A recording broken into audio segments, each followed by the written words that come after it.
धुंधकारी ऐसा दुष्ट बना कि चाहे जिसके बच्चों को खिलाने के बहाने ले जाता है जंगल में जाकर के कुएं में गिरा देता है। ऐसा दुष्ट बना चाहे जिसके घर में आग लगा देता है, जिसकी खड़ी फसल को बर्बाद, चाहे जिसके घर के अंदर लड़ाई करवा देता है, ऐसा पाप। अब तो रोजाना आत्मदेव के पास में धुंधकारी की शिकायत आने लगी। आत्मदेव ब्राह्मण दुखी हो गए। संत का वचन याद आया कि संतान से किसी को मिलता। बैठ करके दुखी होकर के बैठे हैं, मन में विचार कर रहे हैं, मैंने संत की बात मान ली होती, उस समय मेरे जीवन में केवल एक कष्ट था कि मेरे संतान नहीं थी, लेकिन आज कितने कष्ट हैं। मेरा पुत्र गलत संगति में पड़ गया, मेरा पुत्र गलत आचरण में पड़ गया, पूरा धन संपत्ति नष्ट कर दिया। ऐसा कोई कार्य नहीं जो मेरा पुत्र न करता हो।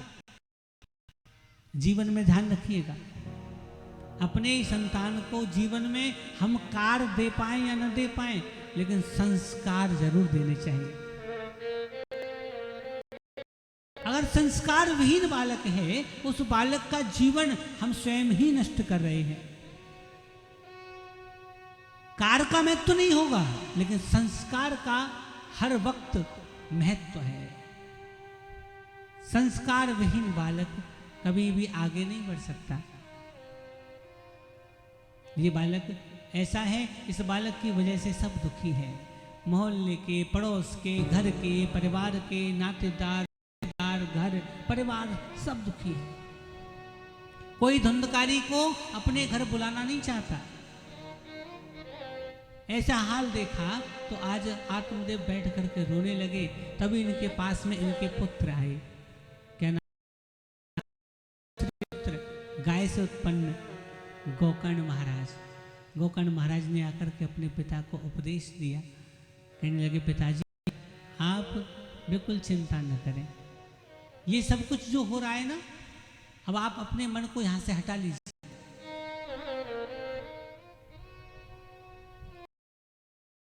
देहे स्थिमान् सरुधिरे भीमतिं त्यजत्वम् जाया सुतादिषु सदा ममतां विमुञ्च जगदिदं क्षणभङ्गनिष्ठं वैराग्यरागरसो भवभक्तिनिष्ठः धर्मं भजस्व सततं लोकधर्मान् सेवस्व साधु पुरुषान् जय काम तृष्णाम् अन्यस्य दोष गुण चिंतनमाशु मुक्त्वा सेवा कथा रसमहो नितराम्। एक पुत्र अपने पिता को समझा रहा है, पिताश्री देहिस्थ्यमान सरुधिरे भीमतिम त्यजत्वम, अपने इस अस्थि मांस सरुधिर के बनी देह में से अपने मन को, अभिमान को हटाइए। जाया सुतादिषु सदा ममतां विमुञ्च, अपने मन से, अपने वाणी से, अपने वचन से स्त्री में, पुत्र में, परिवार में जो आसक्ति है उसको छोड़ दीजिए। जाया सुतादिषु सदा ममतां विमुञ्च पश्यानिशम जगत इतम क्षणभंगनिष्ठम, इस जगत को देखिए क्षणभंगनिष्ठम, जो क्षण में भंग होने वाला है, पता नहीं। वैराग्य राग रसिको भव भक्ति निष्ठा, वैराग्य के राग के रसिक बन जाइए और भक्ति में अपने मन को स्थित कीजिए। इतना ही नहीं पिताश्री, धर्मम, धर्म का आचरण कीजिए और लोक के सभी धर्मों का त्याग कर दीजिए। क्या कहेगा ये लोक का धर्म है, जब तक मन में ये लोक का धर्म रहेगा ना कि कौन क्या कहेगा, हमारा जीवन कभी भक्ति नहीं कर सकता।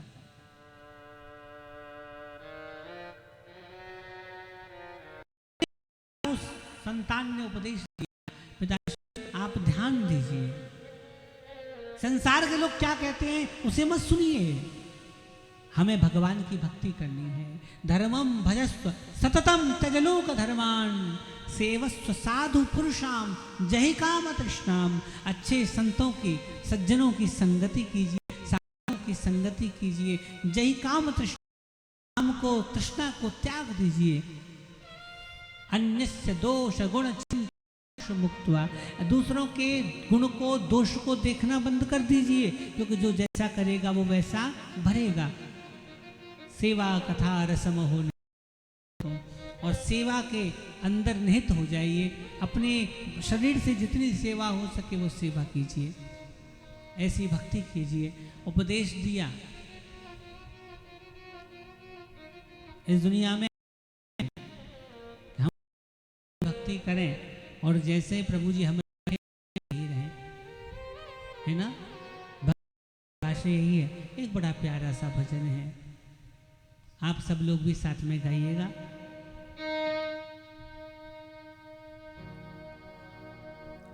जहाँ ले चलोगे वहीं चलूंगा, जहाँ आप रख दोगे। प्रभु जी, हमें अपने जीवन में अपनी मर्जी से कुछ नहीं करना, लेकिन जैसी आपकी इच्छा हो ना वैसे ही हम करेंगे। जहाँ ले चलोगे वहीं मैं चलूंगा, जहाँ ले चलोगे वहीं चलूंगा, जहाँ ले चलोगे वहीं मैं चलूंगा, जहाँ ले चलोगे वहीं मैं चलूंगा, जहाँ आप रख दोगे, जहाँ आप रख दोगे वहीं मैं रहूँगा, जहाँ ले चलोगे वहीं मैं चलूँगा, चलोगे वहीं मैं चलूँगा, जहाँ नाथ रख दोगे, जहाँ नाथ रख दोगे वहीं मैं रहूँगा, जहाँ ले चलोगे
इस दुनिया में और दुख से भी है, सुख और दुख दोनों को साथ लेके चलते हो।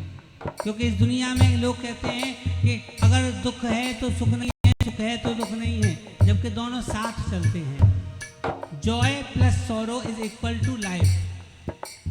जॉय माने सुख आनंद और सॉरो मीन्स दुख। जॉय प्लस सॉरो इज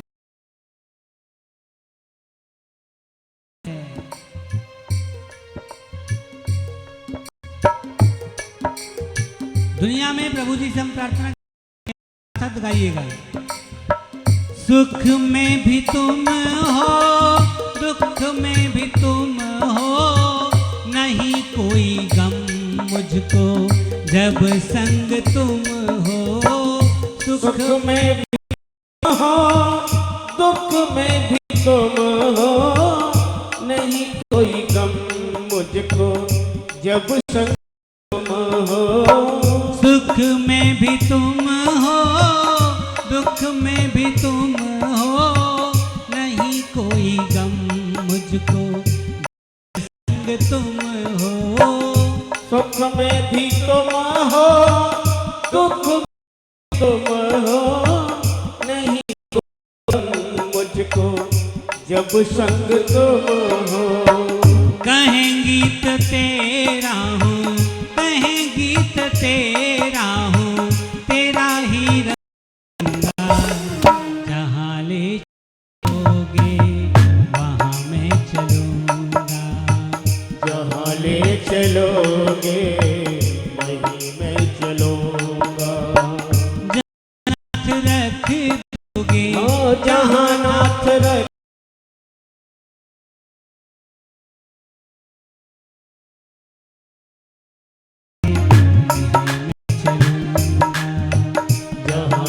चलोगे वहीं मैं चलूँगा।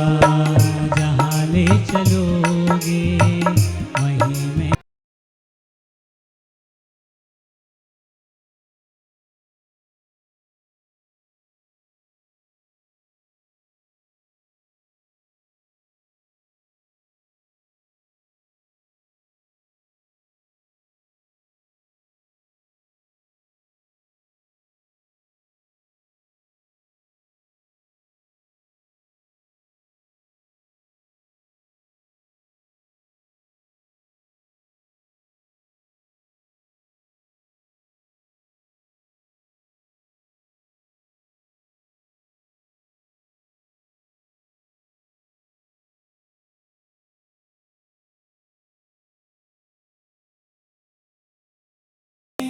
आज जो भी आपकी बदौलत, तुम ही मेरी दुनिया हो, तुम ही मेरी दौलत।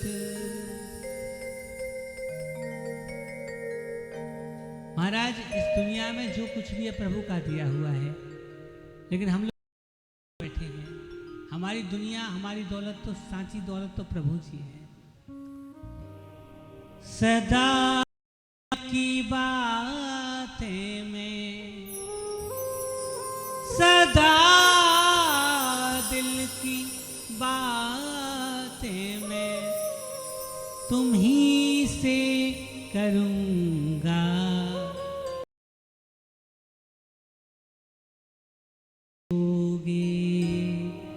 वहीं मैं चलूँगा। कभी मथुरा, कभी आगरा, कभी वृंदावन, कभी जैसलमेर, कभी बाड़मेर, कभी जोधपुर, कभी अहमदाबाद, कभी अल्मोड़ा, जहाँ ले चलते हैं प्रभु जी वहीं जाना पड़ता है। उंगली पकड़ कर, उंगली पकड़ कर संग संग रहूँगा, जहाँ ले चलोगे वहीं मैं चलूँगा। ऐसा समर्पण प्रत्येक भक्त का होना चाहिए, क्योंकि जब तक भक्ति में समर्पण नहीं तब तक भक्ति अधूरी है। और जिस दिन भक्ति में समर्पण हो गया, उस दिन समझ लो भक्ति पूरी हो गई। आज आत्मदेव ब्राह्मण को पुत्र ने ज्ञान दिया। कई बार हम कहते हैं हमसे छोटा है, हमारा बालक है, इसको क्या ज्ञान होगा, लेकिन वो भी ज्ञान दे देता है। आत्मदेव ब्राह्मण को ज्ञान दिया। आत्मदेव ब्राह्मण जंगल में गए, जाकर के इन्होंने अजगर प्रवृत्ति को धारण कर लिया। अब तो वहीं खाते हैं, वहीं पीते हैं, वहीं मलमूत्र का त्याग कर देते हैं और वहीं जंगल की औषधियाँ, जंगल के फल खा करके इन्होंने अपने जीवन को प्रभु की भक्ति में बिताया। महाराज घर पर गोकर्ण महाराज तीर्थ यात्रा करने चले गए। घर पर धुंधली और धुंधकारी रह गए। धुंधली बड़े प्रसन्न है, मेरा बेटा है धुंधकारी।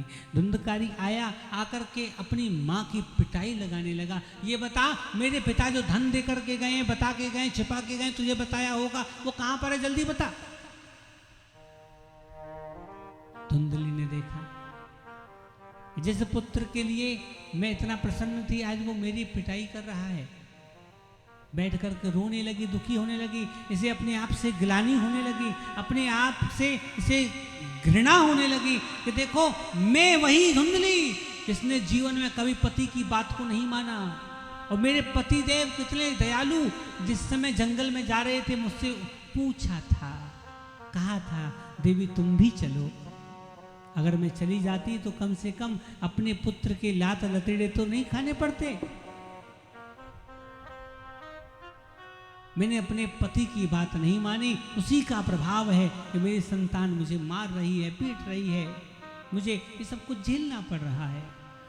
दुखी हो गई और इसे इतनी घृणा हो गई अपने आप से कि मैं ऐसी पापिनी हूं कि अपने जीवन में पति की कदर नहीं करी।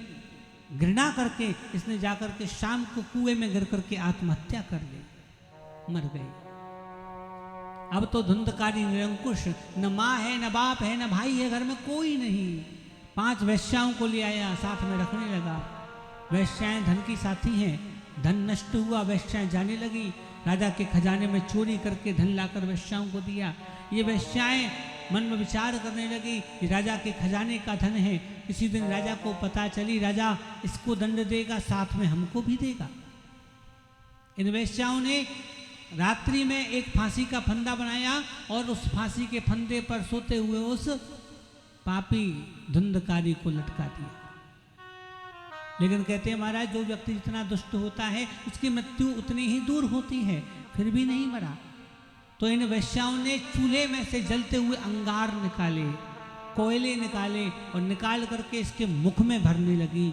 और जब मुख में भरने लगी तो चीत्कार के साथ, चीख पुकार के साथ महाराज वो तड़पता हुआ वो धुंधकारी मृत्यु को प्राप्त हुआ। जब तड़पते हुए कोई व्यक्ति मरता है तो उसे प्रेत योनि मिलती है, भूत प्रेत बनना पड़ता है।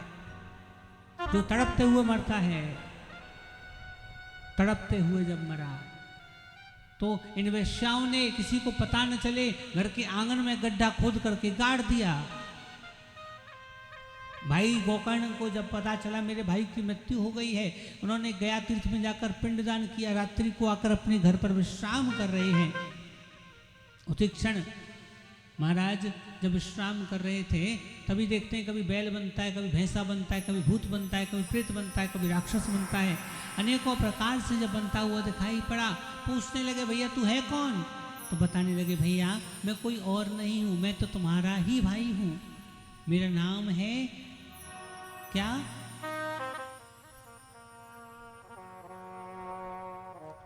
अहम भ्राता त्वदीयोऽस्मि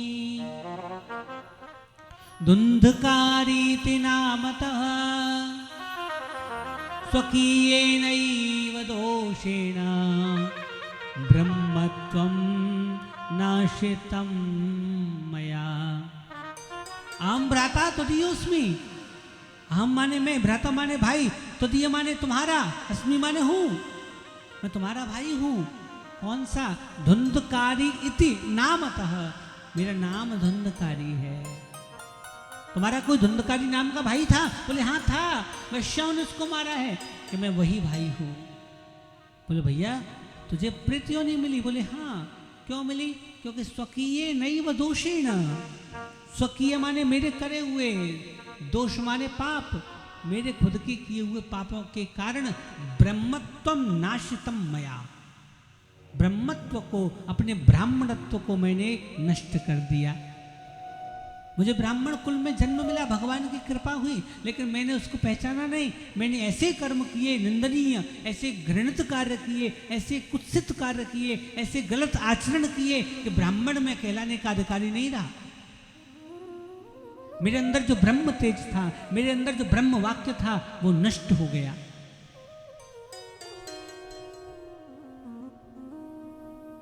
जब ऐसा कहा तो आत्मदेव ब्राह्मण के पुत्र गोकर्ण महाराज ने आज उस अपने भाई को कहा, भाई तू दुखी मत हो, मैं कल तेरा प्रयास करूंगा, कल मैं तुझे तेरी मुक्ति का उपाय बताऊंगा।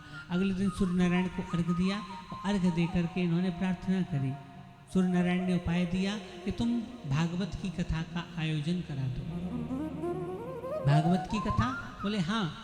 कथा कराई, पूरे गांव के लोग सुनने के लिए आ गए। बोले भैया अच्छी बात है, सब लोग सुनो। उस धुंधकारी को बैठने को स्थान नहीं मिला। जब स्थान नहीं मिला तो धुंधकारी 7 गांठ वाले हरे बांस में आकर विराजमान हुआ। पहला दिन जब पूरा हुआ, पहली गांठ फटी, दूसरा दिन पूरा हुआ, दूसरी गांठ फटी, 7वां दिन जब पूरा हुआ, उस बांस में से एक दिव्य पुरुष निकला और भागवत जी को प्रणाम करने लगा। भागवत जी को प्रणाम करके कहने लगा, ये भागवत की कथा धन्य है, धन्या भागवती वार्ता, प्रेत पीड़ा विनाशिनी। धन्या भागवती वार्ता, प्रेत पीड़ा विनाशिनी। ये भागवत की कथा धन्य है, जिन्होंने मेरी प्रेत योनि से मुझे मुक्ति दिला दी। बोली भागवत महापुराण की जय हो। उसी समय भगवान का बैकुंठ से एक भेजा हुआ विमान आया। किसको लेने के लिए? धुंधकारी को लेने के लिए, क्योंकि धुंधकारी ने भगवान की कथा को सुना। गांव के सब लोग बैठे हैं, बोले महाराज ये इतना बड़ा विमान, ऐसा दिव्य विमान हमने आज तक नहीं देखा, ये कैसे आ गया? बोले इसको धुंधकारी ने कथा सुनी ना इसलिए आया। बोले महाराज कथा तो हमने भी सुनी, तो हमारे लिए भी आना चाहिए। बोले तुमने कथा तो सुनी, लेकिन अपने मन को तुमने प्रभु में नहीं लगाया, कथा में नहीं लगाया। किसी का मन घर में था बच्चों के साथ, किसी का मन मुंबई में था, किसी का मन आगरा में था, किसी का वृंदावन में था, किसी का अमेरिका में था, किसी का मोबाइल में था, घर में, यहाँ पर तो था ही नहीं किसी का। जब मन यहाँ पर रख कर के कथा सुनोगे तो तुम्हें भगवान अपने पास बुलाएंगे। सबके देखते देखते बैकुंठ के विमान में बैठ करके धुंधकारी चले गए।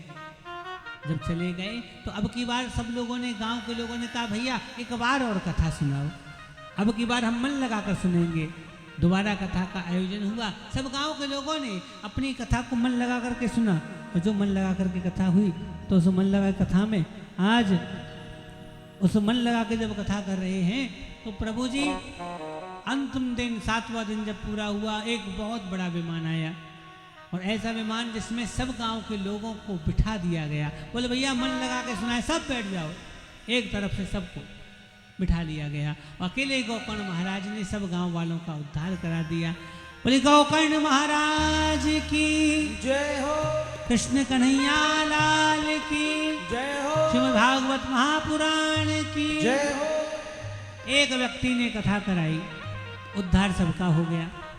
यही एक ऐसा कार्य है कि एक करता है लेकिन आनंद सबको आता है, क्योंकि किसी एक व्यक्ति का ये कार्य नहीं होता। भागवत सबकी होती है, किसी एक व्यक्ति की नहीं। यहाँ तक तो भागवत के महात्मा की चर्चा रही। अब हम लोग श्रवण करेंगे कि भागवत की रचना वेद व्यास जी महाराज ने द्वापर युग के अंत में 17 पुराणों को लिखने के बाद 18वें पुराण के रूप में करी।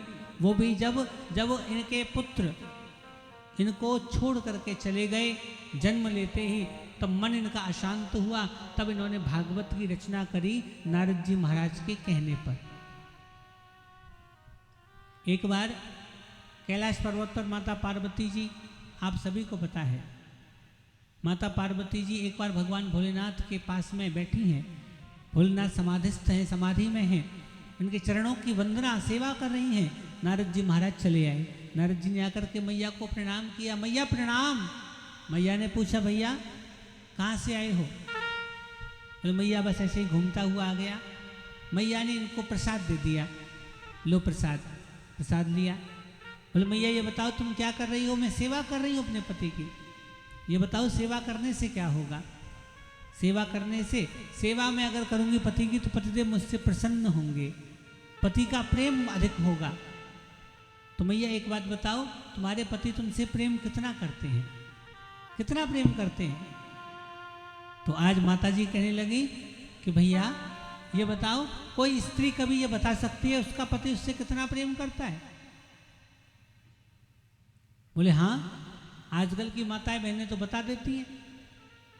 हाँ, अड़ोस में पड़ोस में इधर उधर अपनी सहेलियों को, माता जी को, सबको बता देती हैं कि हमारा पति कितना प्रेम करता है। बोले ऐसा थोड़ी है, प्रेम बताने की वस्तु नहीं है, प्रेम जताने की वस्तु नहीं है, प्रेम महसूस होता है। किसी को देखते ही पता चल जाएगा कि इसको हमसे कितना प्रेम है। आजकल के लोगों ने तो ड्रामा बना दिया। आजकल के लोग तो दिन भर बोलते रहते हैं हम तुमसे प्रेम करते हैं, आई लव यू।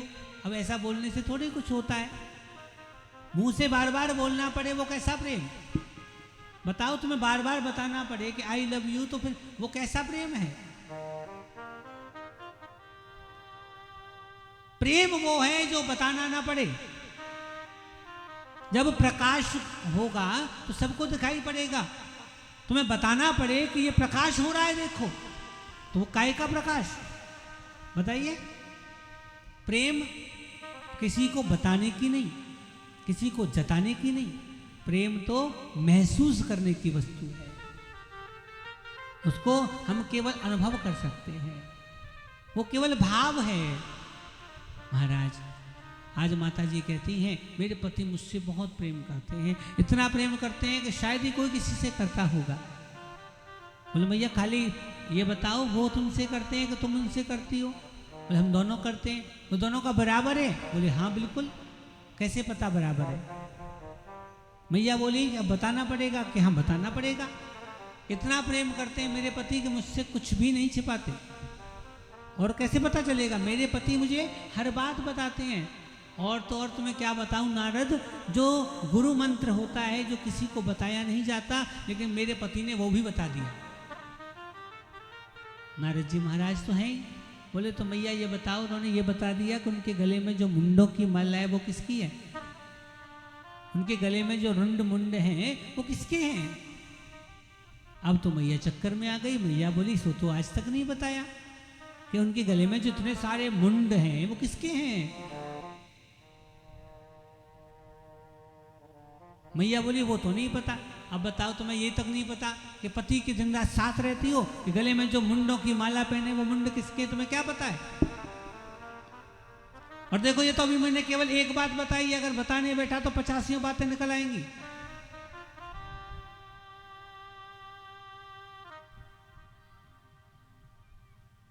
पचासियों बातें हो जाएंगी। अब तो मैया का मन बिगड़ गया। मैया कहती हैं नारद तुम ठीक कहते हो, मैं तो अब तक धोखे में जी रही थी कि मेरे पति मुझसे बड़ा प्रेम करते हैं, आज तुमने मेरी आंखें खोल दी। मैया पार्वती, आपको पता है जब माता जी रुष्ट होती हैं, घर की स्त्री रुष्ट हो जाए तो फिर वो किसी को नहीं देखती, सारा काम धाम छोड़ करके एक कमरे में जाकर के बैठ गई। वहाँ कमरा नहीं है तो मैया जी गुफा में जाकर के बैठ गए। प्रभु जी ने जब समाधि में से नेत्र खोले तो देखा कि आज माता पार्वती नहीं है। आवाज लगाई गौरी, ओ गौरी। मैया सुने नहीं, और सुन लिया तो भी अपने मुंह को फेर के बैठ गई कि अब जग गए, अब आएंगे मनाने। पहुंच गए प्रभु जी, चारों तरफ देखा नहीं दिखाई पड़ी। आंखें बंद करके जो ध्यान लगाया पता चल गया कि नारद जी ने घर में आग लगा दी है। ऐसी वैसी नहीं लगाई, ऐसी लगाई है कि जो दिखाई नहीं पड़ रही। प्रभु जी अब मनाने के लिए प्रभु जी को जाना पड़ा। भगवान भोलेनाथ माता पार्वती को मनाने गुफा में पहुंचे। आज कोई किसी का पति अगर पत्नी को मनाने पहुंच जाए तो घर वालों को चिंता हो जाती है। देखो ये पति मनाने गया, उन लोगों को बताना चाहिए कि भगवान भोलेनाथ भी मनाने गए हैं, हम तो साधारण मनुष्य हैं। उन्होंने दुनिया को ये पाठ पढ़ाया कि पति और पत्नी बराबर हैं। अगर कभी पति रूठे तो पत्नी मनाए, और अगर पत्नी रूठे तो पति मनाए। ऐसा क्यों? बोले साहब गाड़ी के दो पहिए, एक कहता है नहीं साहब पति बड़ा होता है पत्नी छोटी होती है। तो हम आपसे कहते हैं कि आप एक काम करिए, एक गाड़ी बनाइए जिसमें एक पहिया ट्रैक्टर का हो और एक पहिया साइकिल का हो, बना के दिखाओ। एक पहिया साइकिल का लगाना और एक पहिया ट्रैक्टर का लगाना, चलेगी गाड़ी? गाड़ी में जब तक दोनों पहिए बराबर नहीं होंगे गाड़ी नहीं चल पाएगी। कभी किसी के ऊपर भार अधिक हो तो दूसरा पहिया संभाले, ये आपस में सामंजस्य होना चाहिए। आज मैया रूठी हैं तो भगवान भोलेनाथ अपने गणों के सामने मनाने पहुंच गए। सोचने की बात है, वहां पर तो रुद्रगण रहते हैं। प्रभु जी सबके सामने सबको बोल दिया तुम लोग यहीं रुकना, मैं अभी आता हूं। प्रभु जी मनाने पहुंचे, जाकर के देखा, आवाज लगाते हैं गौरी गौरी पार्वती। मैया बोलती नहीं है, बोलते रहो मैं नहीं बोल रही। प्रभु जी अंदर जाते हैं, अंदर जाकर के मैया को देखा, मैया ने प्रभु जी की तरफ से मुंह फेर लिया। प्रभु जी ने फिर उनकी तरफ जाकर के कहा, कंधे पर हाथ रखा, देवी क्या बात है, क्यों रुष्ट हो, क्यों नहीं बोल रही? बोले बाबा महाराज तुमने हमेशा से झूठ बोला, तुम मेरी बुद्धि को भ्रमित करते रहे। मैं तो आज तक समझती थी कि तुम मुझसे हर बात बताते हो, लेकिन आज पता चला कि तुम छिपाते हो। मैं तो इस धोखे में थी कि आपके बारे में मुझे सब कुछ पता है, लेकिन एक बात पूछी, केवल एक बात, और मैं एक बात का उत्तर नहीं दे पाई। बोले कौन सी बात? बोले एक बात का उत्तर नहीं दे पाई। वो एक बात कौन सी है? वो एक बात है कि आपके गले में जो मुंड है वो किसके हैं? बताइए, आपके गले में जो मुंड है वो किसके हैं? कहने लगे गले में जो मुंड हैं उन मुंडों का अभी मैं नहीं बता सकता। उन मुंडों के बारे में जानने के लिए तुम मेरे से जिद भी मत करो, मैं नहीं बता पाऊंगा। तुम्हें और बदले में कुछ पूछना हो आराम से पूछ लो, लेकिन ये मत पूछो कि मुंड किसके हैं। अब तो मैया को शंका और बढ़ गई, ऐसी कौन सी बात है? दिखने में तो ये मुंड किसी स्त्री के लगते हैं, क्या पता ये किसी और के हों। पता नहीं किसी स्त्री के मुंडों को लेके घूम रहे हैं। ये औरत का मन है, अगर आप किसी काम के लिए मना करो तो बार बार उसी के लिए मन करेगा। पूछने लगे स्वामी बताइए ये किसके मुंड है? बोले तो एक काम करो, मैं आज तुम्हें बता ही देता हूँ, ये मुंड किसी और के नहीं है, ये मुंड तुम्हारे हैं। बोले मेरे? बोले हाँ, तुम्हारे अब तक इतने जन्म हो चुके हैं। जब तुम्हारा जन्म होता है, मेरे साथ विवाह होता है, और जब तुम्हारा मरण होता है तो तुमसे इतना प्रेम है कि तुम्हारे शीश को काट करके मैं उस माला में पिरो लेता हूं, तुम्हें अपने से अलग नहीं होने देता। इतना प्रेम है? बोले इतना प्रेम है? बोले हाँ। मैया बोली स्वामी तो आप क्या सोचते हो, आप ही मुझसे प्रेम करते हो? अरे मैं भी आपसे उतना ही प्रेम करती हूँ, बस ये बता दो कि आपके मुंड कहाँ है, मैं उनकी माला बना के पहन लूं। मैं भी तो पहनूं आपकी माला, मैं भी दुनिया को बताऊंगी कि मैं आपसे कितना प्रेम करती हूँ। बताओ आपके मुंड कहाँ है? भोलेनाथ चुप। बताइए स्वामी आपके मुंड कहाँ है, मैं सब मुंडों को निकाल के लाऊंगी और सब मुंडों की माला बनाऊंगी। भगवान भोलेनाथ बोले देवी मैं कहाँ से बताऊं जब मेरे मुंड है ही नहीं। बोले है ही नहीं का मतलब? अरे जब मेरा जन्म मरण हुआ तो आपका भी तो हुआ होगा। मैया ने जब कहा, भोलेनाथ कहते हैं मेरा जन्म मरण नहीं होता, मैं अजन्मा हूं, मेरा जन्म मरण नहीं होता। तो स्वामी ऐसा क्यों? बोले इसलिए क्योंकि मैंने अमर कथा को सुना है। जो व्यक्ति अमर कथा को सुन लेता है वो अमर हो जाता है। बोले महाराज आप तो बड़े चतुर निकले, आपने तो अमर कथा को सुन करके अमर हो गए, हमें बार बार जन्मना पड़ता है, मरना पड़ता है। आप ऐसा कीजिए, हमें भी उस कथा को श्रवण कराइए जिससे अमर हो जाए। भगवान भोलेनाथ बोले देवी मैं श्रवण तो कराऊंगा, लेकिन ये कथा अधिकारी को सुनाई जाती है और आपको अगर श्रवण करनी है तो आश्रम में चारों तरफ देख करके आओ। इसे कैलाश पर्वत पर कोई और ऐसा व्यक्ति न हो जो कि कथा को श्रवण कर ले। देखने गई तो क्या देखा, गुफा के पीछे जिस गुफा में कथा सुना रहे थे अमरनाथ जी में, है ना, जो अमरनाथ जी की गुफा है उसी में प्रभु जी गुप्त में कथा सुनाई जा रही है। लेकिन मैया ने ध्यान नहीं दिया, उसी गुफा में एक गला हुआ अंडा पड़ा था तोते का।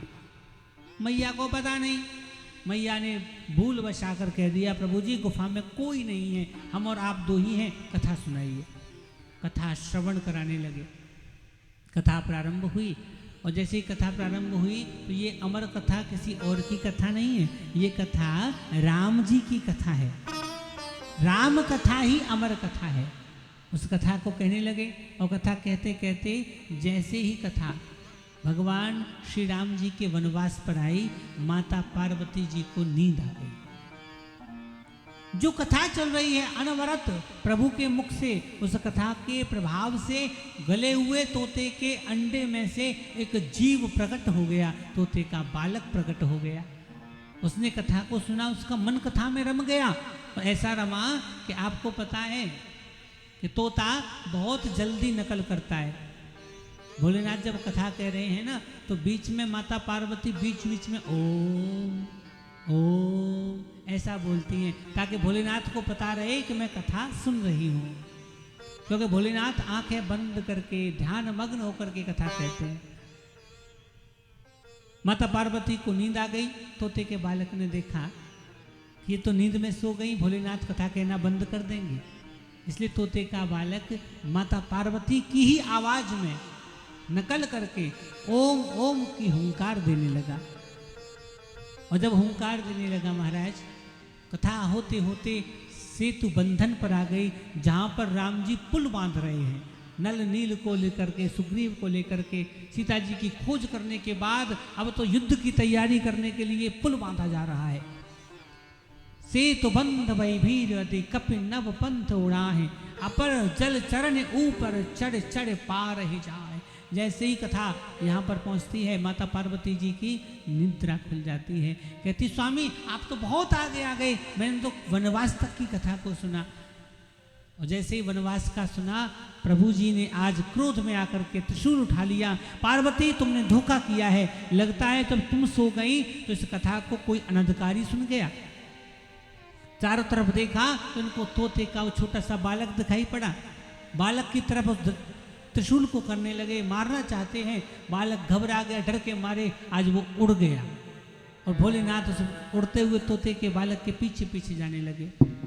और जब पीछे पीछे जाने लगे भगवान भोलेनाथ उस बालक के पीछे पीछे वेद व्यास जी महाराज के आश्रम में पहुंच गए। वेद व्यास जी महाराज की जो पत्नी है वो उस समय रजो निवृत्ति के बाद उनको 7वां दिन है और वो अपने केश सुखा रही हैं। ऐसी स्थिति में उनको एक जमाई आई और जमाई के साथ उस बालक ने उनके मुख में से प्रवेश कर लिया। और जैसे ही प्रवेश किया, मुख में प्रवेश करके ये बालक उनके गर्भ में स्थापित हो गया। भगवान भोलेनाथ को वेद व्यास जी महाराज ने समझा करके वापस भेज दिया।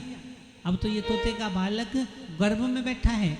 वेद व्यास जी महाराज ने 4 वेद 17 पुराण बनाए और 4 वेद 17 पुराण बनाने के बावजूद इनसे अगर कोई त्रुटि होती है तो गर्भ में से वो बालक आवाज देता है, प्रभु जी आपने गलती कर दी। क्योंकि इस बालक को माँ के गर्भ में रहते रहते 12 वर्ष बीत गए।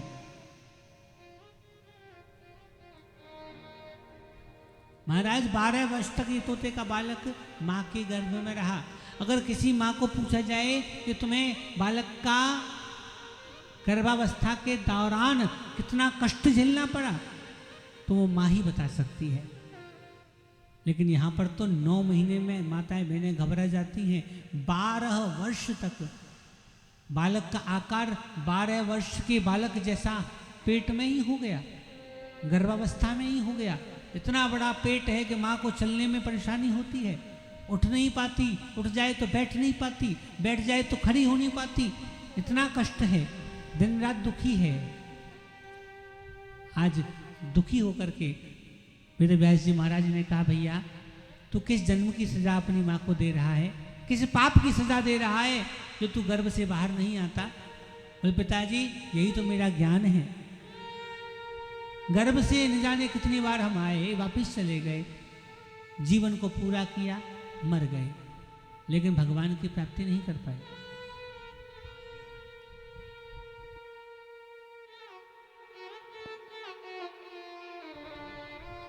महाराज ये समझने का विषय है। क्या समझने का विषय है?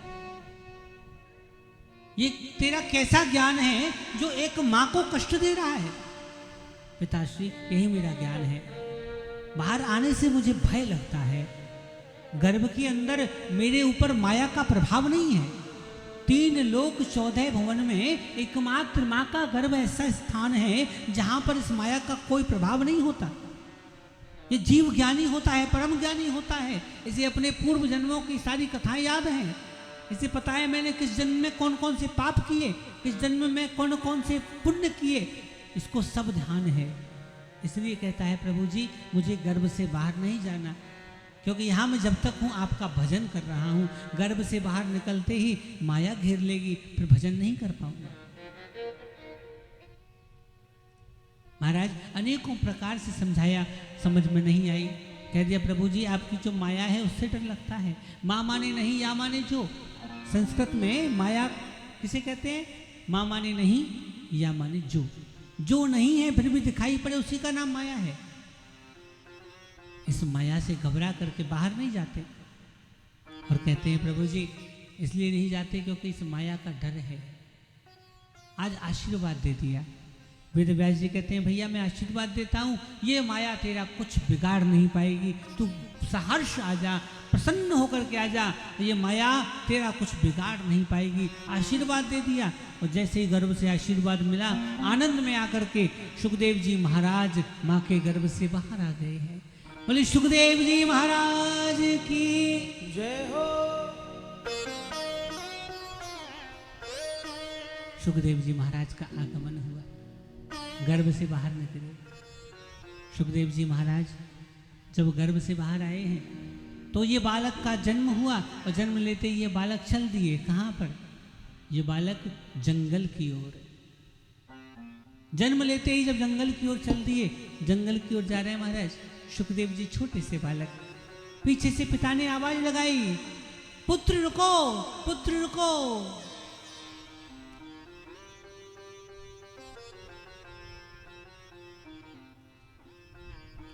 यम प्रव्रजन्तमनुपेतमपेतकृत्यम्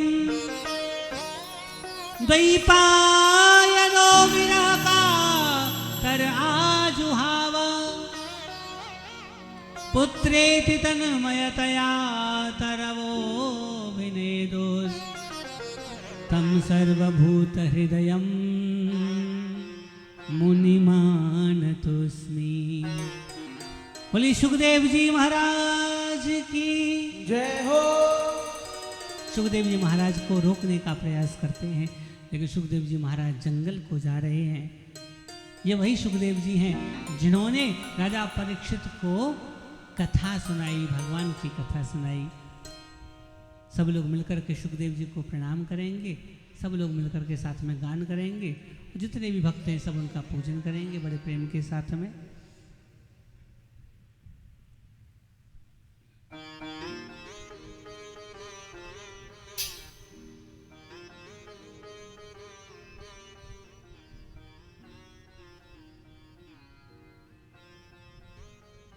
सब लोग मिलकर के साथ में गाइए। हरि की कथा सुनाने वाले, प्रभु की कथा सुनाने वाले, तुमको लाखों प्रणाम, तुमको लाखों प्रणाम, तुमको लाखों प्रणाम।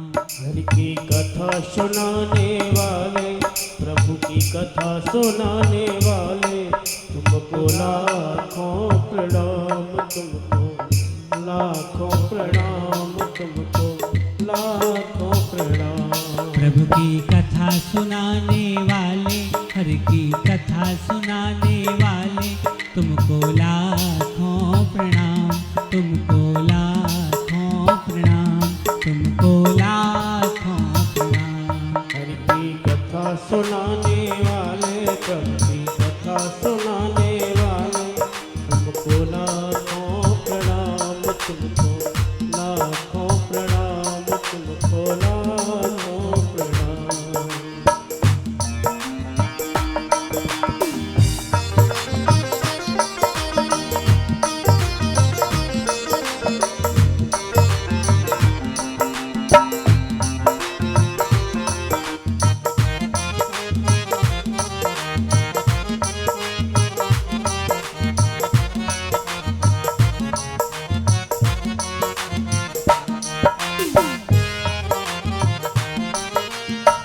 हम लेकर के विष का प्याला, हम लेकर के विष का प्याला, हम लेकर के विष का प्याला, हम लेकर के विष का प्याला, जाए रहे थे यम के डाला, जाए रहे थे यम के डाला, जाए रहे थे यम के डाला।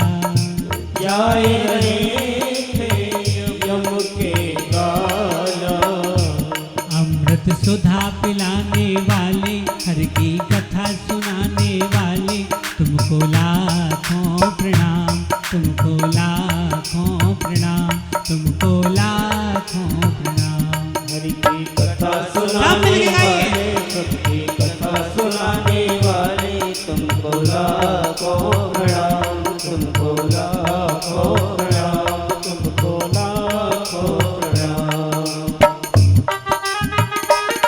जो भी माता बहन सुखदेव जी का पूजन करना चाहते हैं वो एक एक करके आकर के सुखदेव जी का पूजन करेंगे।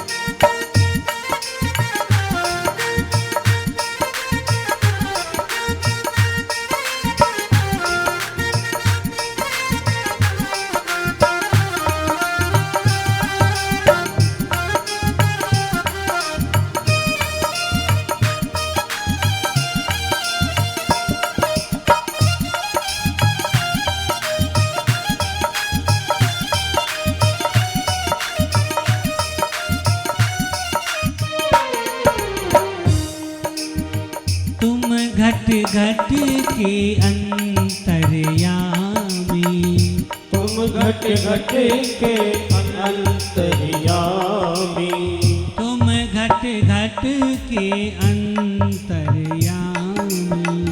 तुम घट घट के अंतर्यामी। तुमको क्या जाने हम स्वामी, तुमको क्या जाने हम स्वामी, तुमको क्या जाने हम स्वामी।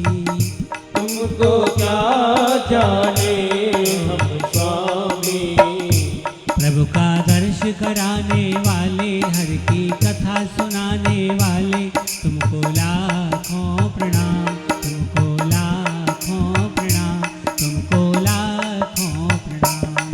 की कथा सुनाने वाले, सबकी कथा सुनाने वाले, तुमको लाखों प्रणाम, तुमको लाखों प्रणाम, तुमको लाखों प्रणाम।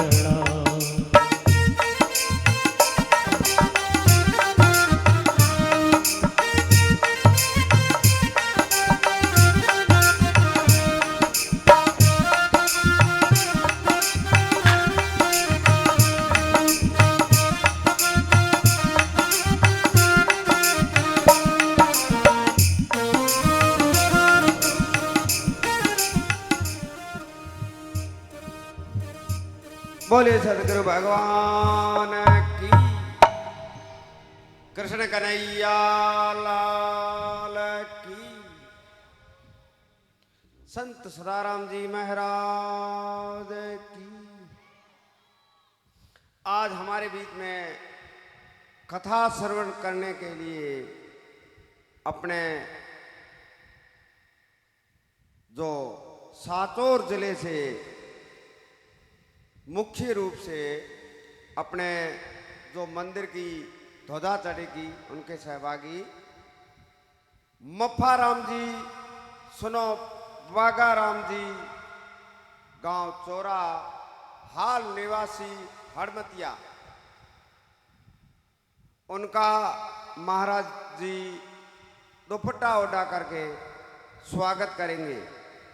तो मैं मफ्फाराम जी को मंच पे बुलाना चाहूँगा। मफ्फाराम जी, आप मंच पे पधारे। तो आपका महाराज जी दुपट्टा ओढ़ा करके, जो सदाराम जी महाराज जी श्री शाश्वत महाराज जी अपने कथा के श्रवण कराने वाले अपनी मधुर आवाज से हमारे को आनंदित करते हैं।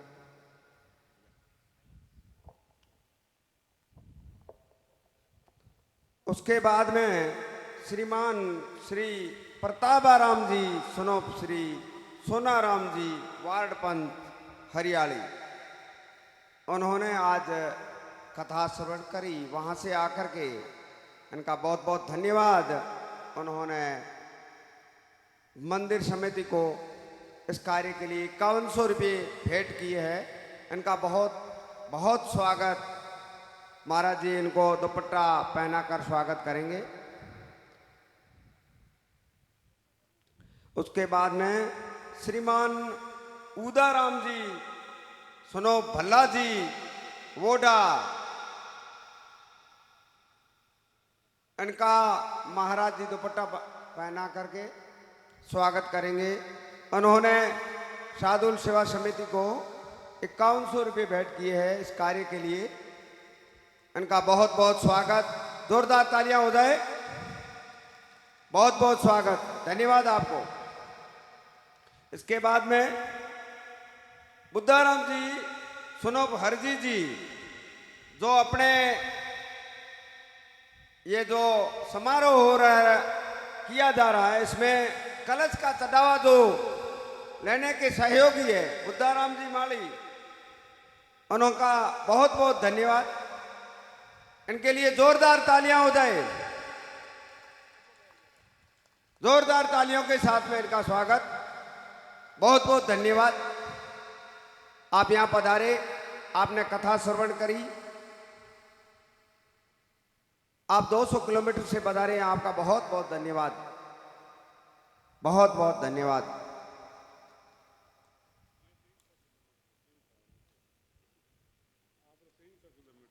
हाँ, 300 किलोमीटर से आए हैं, हड़मतिया से 300 किलोमीटर से आए हैं। धन्यवाद इनको, बहुत बहुत धन्यवाद। मफ्फाराम जी को बहुत ही बहुत धन्यवाद। उन्होंने अपने ध्वजा का जो लिया है, ध्वजा की संपूर्ण जो ध्वजा है, इनकी मुख्य जो ध्वजा चढ़ेगी अपने मंदिर की, उनमें मफ्फाराम जी का के द्वारा ही चढ़ाई जाएगी। इसलिए मफ्फाराम जी का हम तहे दिल से स्वागत करते हैं। बहुत बहुत धन्यवाद आपको, आप यहाँ पधारे इसके लिए बहुत बहुत धन्यवाद। आप कथा पुनः शुरू हो।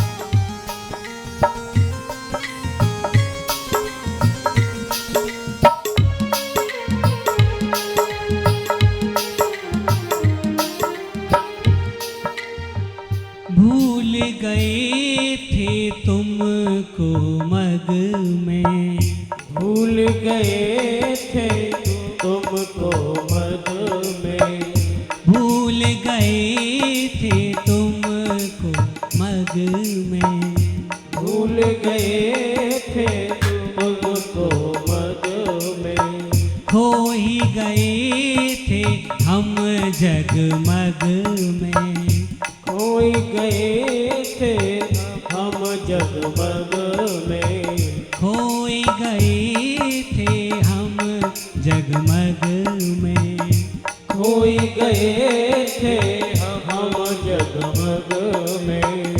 प्रभु की राह बताने वाले, हर की राह बताने वाले, तुमको लाखों प्रणाम, तुमको लाखों प्रणाम, तुमको लाखों प्रणाम। प्रभु की कथा सुनाने वाले, प्रभु की कथा सुनाने वाले, तुमको लाखों प्रणाम, तुमको लाखों प्रणाम, तुमको लाखों प्रणाम।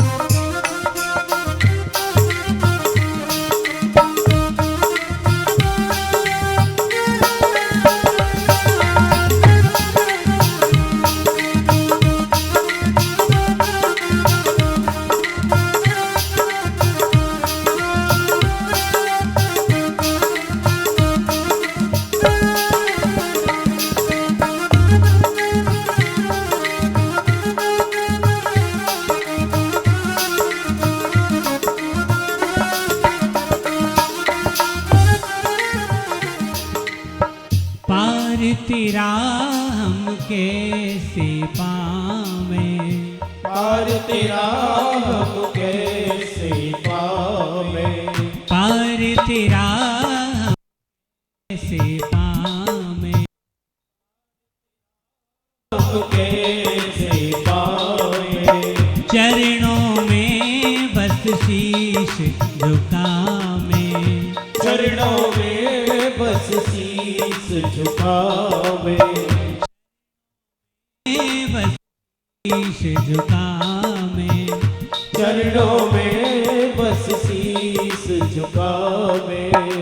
प्रभु का धाम बताने वाले, हर की कथा सुनाने वाले, तुमको लाखों प्रणाम, तुमको लाखों प्रणाम, तुमको लाखों प्रणाम। प्रभु की कथा सुनाने वाले, प्रभु की कथा सुनाने वाले, तुमको लाखों प्रणाम, तुमको लाखों प्रणाम, तुमको लाखों प्रणाम, तुमको लाखों प्रणाम, तुमको लाखों प्रणाम, तुमको लाखों प्रणाम, तुमको लाखों प्रणाम, तुमको लाखों प्रणाम, तुमको लाखों।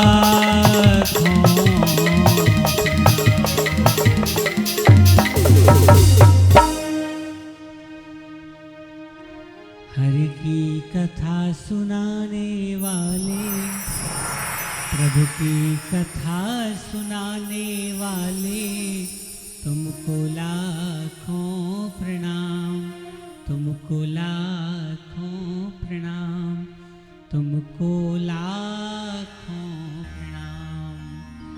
बोले श्री सुखदेव जी महाराज की, संत श्री सदाराम जी महाराज की, साधुल धाम की, श्रीमद् भागवत महापुराण की। आज की कथा का विश्राम तो यहीं पर करेंगे, लेकिन कल से कथा को विधिवत तरीके से, और मेरी सारी कमेटी के मेंबर्स से ये गुजारिश है, ये निवेदन है, ये निश्चित करें कि कल से कथा में विलंब न हो, क्योंकि ये जो विलंब हो रहा है ये कहीं ना कहीं कोई ना कोई त्रुटि रह रही है, उसको आप दूर कीजिए। कल से सुनिश्चित कीजिए कि कथा पंडाल में 11:30 बजे हमारे ये संगीत के जो आचार्य हैं वो बैठ जाएं और 12 बजे हम गद्दी पर विराजमान हो जाएं। ये जिम्मेदारी कथा की समिति की है, वो सुनिश्चित करे, क्योंकि कथा के लिए समय कम रह जाता है और फिर आनंद भी नहीं आ पाता है ना। तो कल से सुनिश्चित कीजिए कि 12 से 4 का समय कथा के लिए ही नियुक्त किया जाए। बोले वृंदावन बिहारी लाल की। अब सब लोग खड़े होकर के भागवत जी की बड़े प्रेम से आरती करेंगे मिल करके।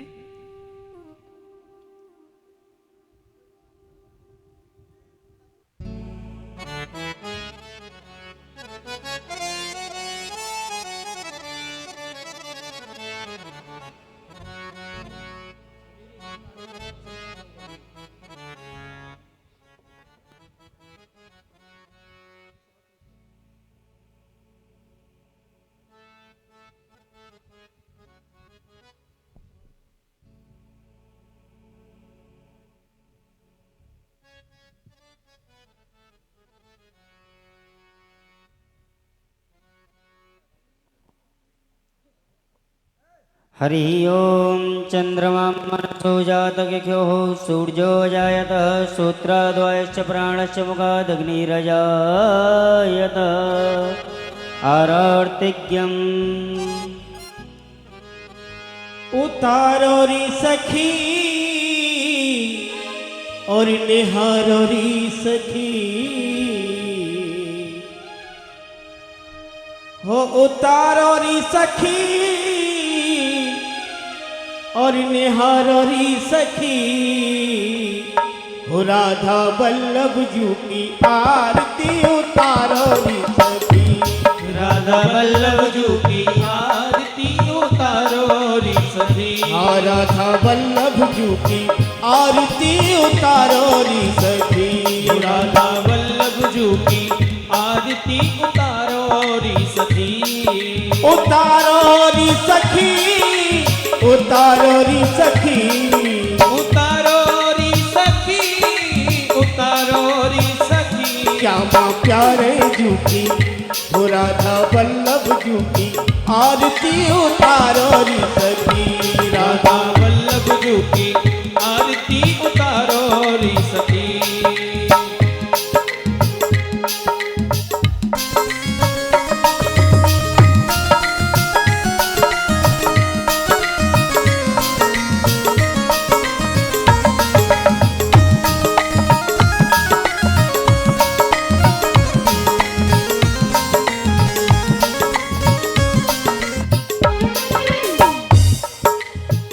मोर मुकुट जाके शीस पे सोहे मोर मुकुट जाके शीस पे सोहे प्यारी मुरलिया मेरा मान मोहे प्यारी मुरलिया मेरो मन मोहे मोर मुकुट जाके शीस पे सोहे मोर मुकुट आके शीस पे सोहे प्यारी मुरलिया मेरा मान मोहे प्यारी मुरलिया मेरो मन मोहे निहारो री सखी निहारो री सखी निहारो री सखी निहारो री सखी राधा वल्लभ जू की माँ श्यामा प्यारे जू की आरती उतारो री सखी राधा राधा वल्लभ जू की आरती उतारो री सखी राधा वल्लभ जू की आरती उतारो री सखी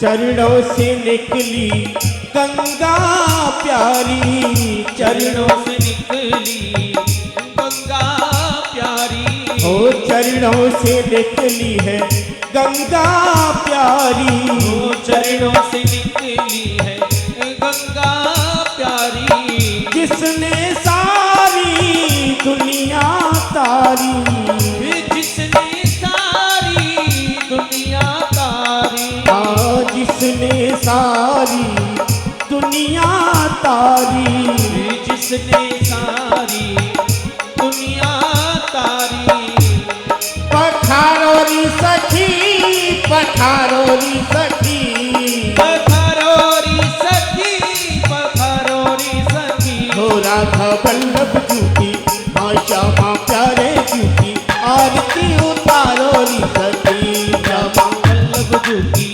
आरती उतारो री सखी हो राधा वल्लभ जू की आरती उतारो री सखी राधा वल्लभ जू की आरती उतारो री सखी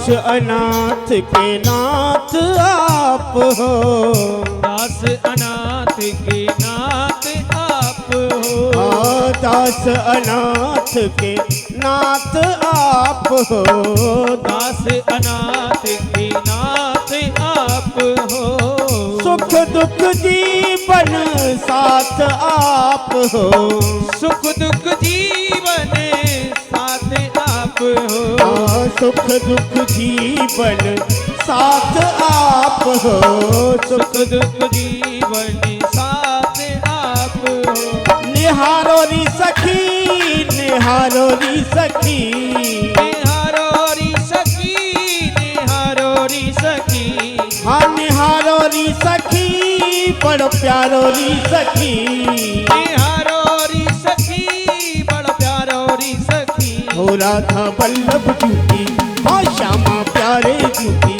आरती उतारो री सखी, राधा वल्लभ जू की आरती उतारो रे सखी, हाँ राधा वल्लभ जूती, आरती उतारो री सखी, राधा वल्लभ जू की आरती उतारो रे सखी।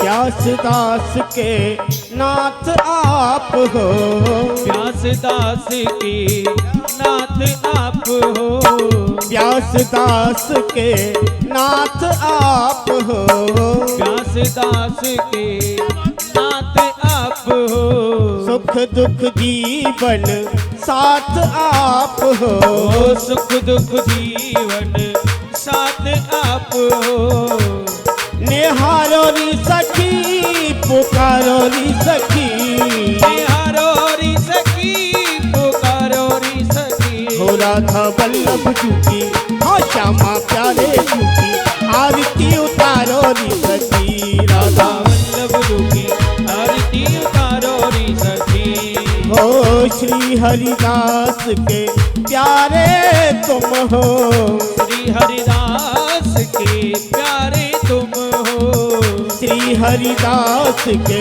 प्यारे तुम हो, श्री हरिदास के प्यारे तुम हो, मेरे मोहन जीवन धन हो, ओ मेरे मोहन जीवन धन हो, हाँ मेरे मोहन जीवन धन हो, मेरे मोहन जीवन धन हो, पुकारो री सखी, निहारो री सखी, तारो री सखी, निहारो री सखी, हो राधा वल्लभ जूती, हाँ श्यामा प्यारे जूती, आरती उतारो री सखी, राधा वल्लभ जू की आरती उतारो री सखी, हो संग सोहे ब्रजभान दुलारी, हाँ संग सोहे सुभान दुलारी, ललिता दिक सब सखियाँ प्यारी, ललिता दिक सब सखियाँ प्यारी, हाँ ललिता दिक सब सखियाँ प्यारी, ओ ललिता दिक सब सखियाँ प्यारी, निहारो री सखी, उतारो री सखी, निहारो री सखी, उतारो री सखी, हो राधा वल्लभ जूती, हाँ श्यामा प्यारे जूती, आरती उतारो री सखी, राधा वल्लभ जू की आरती उतारो री सखी, हाँ श्यामा प्यारे जूती, आरती उतारो री सखी, श्यामा प्यारे जू की आरती उतारो री सखी, हो कर्पूर गौरम करुणावतारम, संसार सारं भुजगेन्द्रहारं सदा वसन्तं हृदयारविन्दे भवं भवानी सहितं नमामि। हो त्वमेव माता च पिता त्वमेव, त्वमेव बन्धु च सखा त्वमेव, त्वमेव विद्या त्वमेव, त्वमेव सर्वं मम देव देव, हो राधा वल्लभ जूती,